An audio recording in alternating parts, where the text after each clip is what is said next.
Hi, I'm here with Andrea Beeman, natural foods chef. She's on a mission to transform natural foods, make them as palatable, as fun as French cuisine. Tell me a little bit about your journey. Well, it was an interesting journey. It started with sickness. For me, it was thyroid disease when I was 28. The doctor said I needed to take prescription medication for the rest of my life. And I said, you know what? I said, my diet is total crap. Yeah. So I radically changed to a more whole foods diet, and within 4 months, I dropped about 25 pounds, and I went back to the doctor's office, and I took another blood test. And it took a total of 2 years until I really healed my thyroid, and that was 10 years ago. And I haven't looked back. Well, the inspiration in the way that you wrote about it was macrobiotics. And what were the first things that you experienced once you got back into a natural food diet?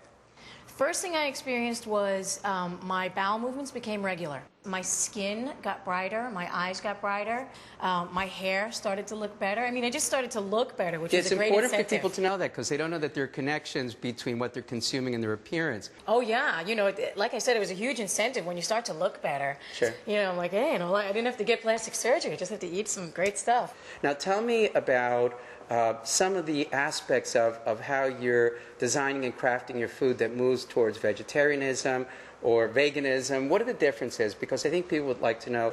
Well, actually, when I was macrobiotic, it wasn't vegan. I was eating fish, so really like a pescatarian, like Jesus, right? Yeah.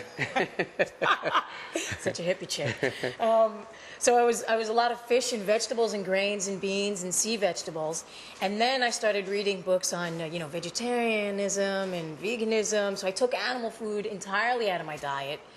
And I started to feel deficient. So when I put back animal food into my diet, my energy levels got better again, my immune system got a little stronger. And so you will use animal protein in your diet, right? Yes, I use animal protein. Okay, we'll talk about that. But it has to be naturally raised. You know, like I'm anti-factory farmed animals. Anything that I eat, I want it to have a good life. Just like I don't want my peppers to be abused, I don't want my lamb or turkey to be abused either. There are whole categories of foods that have unusual properties that are really good for you, that boost your immune system, that improve your mood, that help your metabolism work better, actually improve quality of skin and hair. Let's talk about your favorite superfoods and why. Any dark leafy green. Okay. You know, it's rich in chlorophyll. It's That's right. Great for the body. Berries are great antioxidants. Some citrus. Yes. Lemon, of yes, course. Yes, absolutely. And that's actually what makes it a superfood, the coloring itself. The reds in tomato, the fact that it's really rich in an antioxidant called lycopene, yes. Similar to the lycopene that's in a pepper, and its effects on cancers, which we know is really, really wonderful. Right.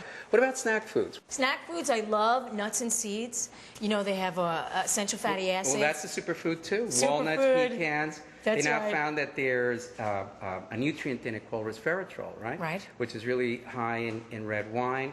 That protects against cancer and heart disease.